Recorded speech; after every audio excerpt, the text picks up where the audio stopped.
Hi, I'm Sheryl Modlin. I want to speak about my experience with segregation in public schools. But first, I want to point out 3 school integration events in the civil rights movement.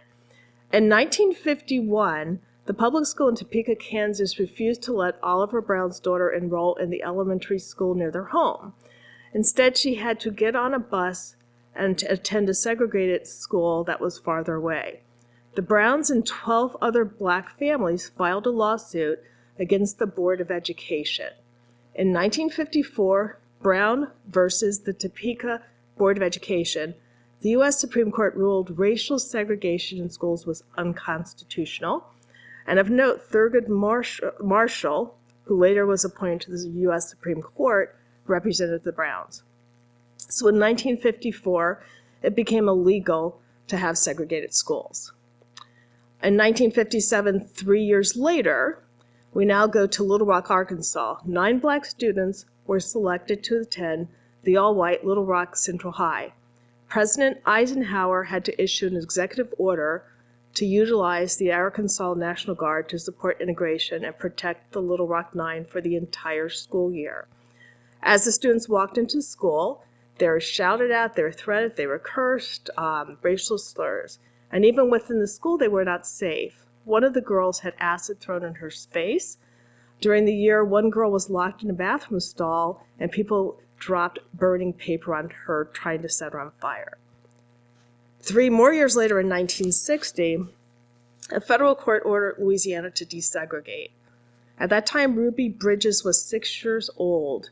In order for Ruby to attend the all-white school a few blocks from her home, she had to be escorted by 4 federal marshals every day. Crowds of people lined the sidewalks leading to the school. They shouted racial slurs. Only one teacher in the school was willing to teach her. She was a Boston native. Ruby was the only student in the class. She could not eat in the cafeteria. She could not play in the playground. She had to be escorted to the bathroom by U.S. Marshals. She was the first black child to attend a white school in Louisiana. This is 1960. And as far as her family, her father lost her job, her sharecropper, her grandparents were evicted. I was born after all of these events, so I should have never experienced school segregation. When I was in kindergarten and 1st grade, we lived in Jacksonville, Florida. My grandfather was the school principal, so he drove me and my sister to attend the school where he was principal. I looked around. The students looked like my family and my neighbors. After I finished 1st grade, we moved to New Jersey. Our neighbors were Jewish and Italian, so when I attended school, the students looked like our neighbors again, didn't think anything of it. We returned to Florida over the summer to visit my family. I think it was the first summer we returned, I realized that every elementary school listed a grade. So in other words, one elementary school would say grade 3. We drove past another school, grade 5. I asked my parents, why would you have an entire school dedicated to one grade as opposed to multiple grades?